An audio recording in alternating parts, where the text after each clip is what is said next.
HT. Let me get started because I'm really excited about today's topic, which is, of course, we've been looking at this book, Think and Grow Rich by Napoleon Hill, which is the combined knowledge about how to become successful from some of the greatest minds of the 20th century. And it's the result of nearly 30 years of Napoleon Hill interviewing over 500 great men. And I have been playing Earl Nightingale's recording on Think and Grow Rich, where he introduces this book by Napoleon Hill. As I've said in the past, I'm preparing this to share, but I'm preparing this always for myself. And I took note of two important points that he made. First of all, have a notebook handy, and I make notes as I listen. Okay? And I listen to this message for my own personal learning, my own application, my own success. Because if I want to share things with people, I want to share things with people that I have had results with.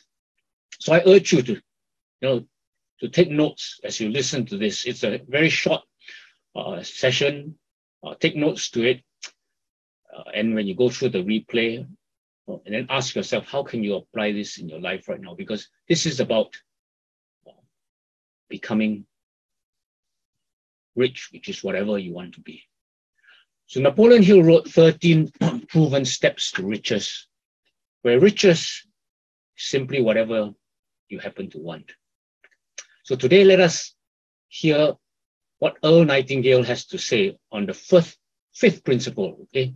Imagination. The fifth principle, imagination. The fifth principle is imagination. The imagination is literally the workshop wherein are fashioned all plans created by man. The impulse, the desire is given shape, form, and action through the aid of the imaginative faculty of the mind. It has been said that man can create anything he can imagine. As Napoleon Hill says and teaches, whatever the mind of man can conceive and believe, it can achieve. Man's only limitation within reason lies in his development and use of his imagination and subsequent motivation to action. The great leaders of business, industry, finance, and the great artists, musicians, poets, and writers became great because they developed the power of self-motivation. Incidentally, one of the best books ever put together on this subject, if not the greatest, is Success Through Positive Mental Attitude by Napoleon Hill and W. Clement Stone. I suggest you get a copy from your bookstore at your earliest convenience. If your bookstore happens to be out of the book, you may obtain a copy by writing to the address on the label of this record. As you go about your daily work, think constantly of ways in which it could be done better, more efficiently. Think of the changes that are inevitable. Can they be made now? And if you feel limited, remember the words of the late Frank Lloyd Wright. He said, "The human race built most nobly when limitations were greatest, and therefore when most was required of imagination in order to build it all. Limitations seem to have always been the best friends of architecture." As you build your future from this point onward, don't concern yourself with limitations, but remember that they may be your best friends, since they require imagination if we're to rise above them. And as Beecher said, the soul without imagination is what an observatory would be without a telescope. Really, really short, but so powerful. Now, the fifth principle is imagination. And I want to share 3 T's as I reflected on this topic, imagination. 3 T's.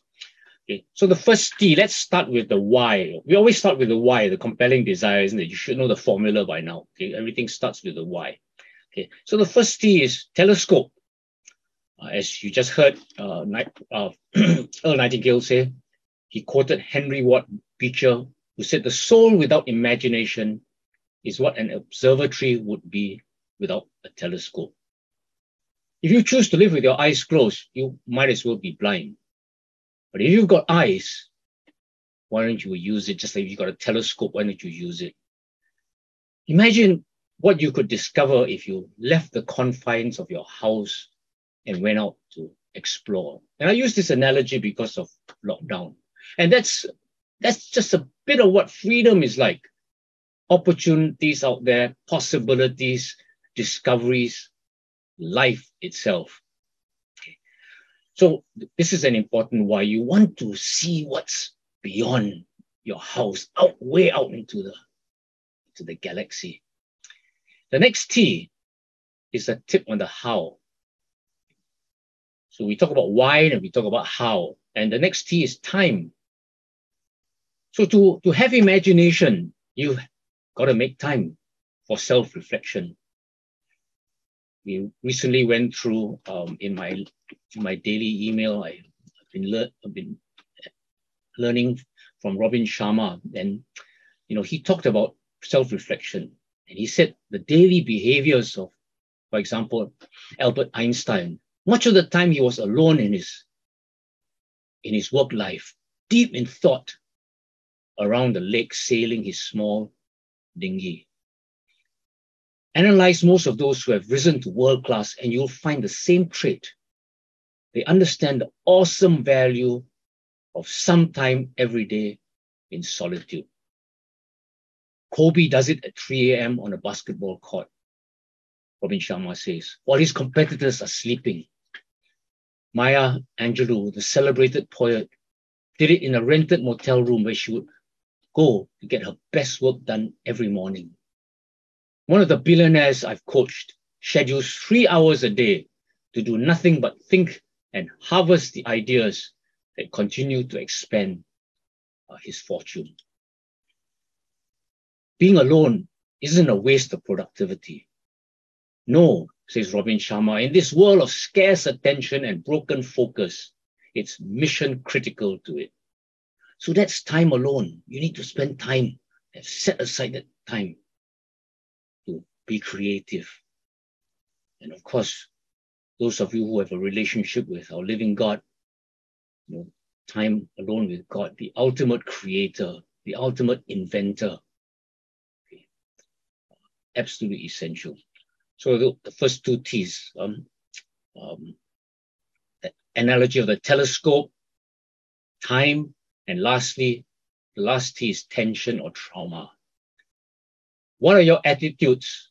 What are your thoughts about tension, trauma, trouble, trials? Okay.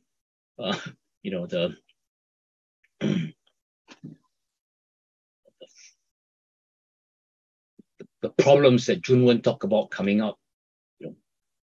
So let me quote again what Earl Nightingale just said. The human race built most notably when limitations were greatest, and therefore when most was required of imagination in order to build at all. Limitations seem to have always been the best friends of architecture. And I smile when I hear that, because that's why architects like our friend Chong are so much respected, and they're so dazzling in many ways. They have this creative habit about them, quality about them, that in everything that they do, the way they dress, the way they eat, the way they are people, they are dazzling in many, many ways. Benjamin Zander, who wrote the book of The Art of Possibility, said, every problem, every dilemma, every dead end we find ourselves facing in life only appears unsolvable inside a particular frame or point of view. Enlarge the box or create another frame around the data, and problems vanish or new opportunities appear. So this is the mindset of thinking possibility, thinking opportunity, thinking about breakthrough. So you get out of the box that you're in, so you see new opportunities. Again, Earl Nightingale said, let me quote what he just said to you. As you build your future from this point onwards, don't concern yourself with limitations, but remember that these limitations may be your best friends, since they require imagination if we are to rise above them. So I want to talk about these limitations as trauma, trouble, all the things that are obstacles. Okay. Brendan Burchard calls it to honor the struggle when you go through these traumatic experiences. Honoring that struggle is a critical mindset to sustaining success in life. Accept the fact that we can't change or influence everything, but we can change and influence our attitude and our actions each day. we can move forward by facing the issue and accepting the adversity as a necessary component in our overall growth in capacity and growth in character. I mean, the most recent example of that, although it's not traumatic, but it's still traumatic, is May Tam's response to the fact that her mates kept leaving her, and how she responded to grow herself in capacity and character. And so as Singapore's National Day approaches, let me quote what Lee Kuan Yew himself said in 2010. The human being needs a challenge. And my advice to every person in Singapore and elsewhere, keep yourself interested, have a challenge. Okay. So if you can't, seek for challenges, be grateful when they come upon you in life. Okay. This is the saying we've all heard. There's no growth in your comfort zone. But this is easier talked than walked. I myself am a classic example. I'm a creature of habit because I want certainty. I'm easily contented on top of that. So I'm willing to compromise novelty. For example, some of you know that when I discovered Botak Jones and the incredible value salads that he had many, many years ago, it was just non-stop. Every meal was at Botak Jones. Or more recently, the toasted beef sandwich at Cafe Prale. I'm there all the time, really not much willingness to imagine. And for the more adventurous, this lovely quote, you cannot discover new oceans unless you have the courage to lose sight of the shore. And we know how terrifying this is because recently many of us did SUP, stand-up paddling. But then you also know how much joy and personal growth we've had because we could dare to leave the shores just a little bit. It was so scary. We just kept in the lagoon all the time. But then we see ourselves going out where the bigger ships are. And we begin to experience a bit about how discovering new oceans. So thank God if you have lack. Okay, thank God if you have lack. The biggest liability of being rich is that you have no need for more. That's the saddest thing about being rich. Just like how do people build muscles? They wanted more and they went to the gym and they suffered daily for years. And they find health, okay? So every crisis has enabled man to progress with new inventions, whether he's inventing new ways of doing things or inventing himself, which is the most important way to stay young and relevant. So if you're struggling with your new skin business, thank God for this. This is the best thing that can happen to you with the struggle. Because once you've got it made, then you really have a bigger struggle to keep being in contribution.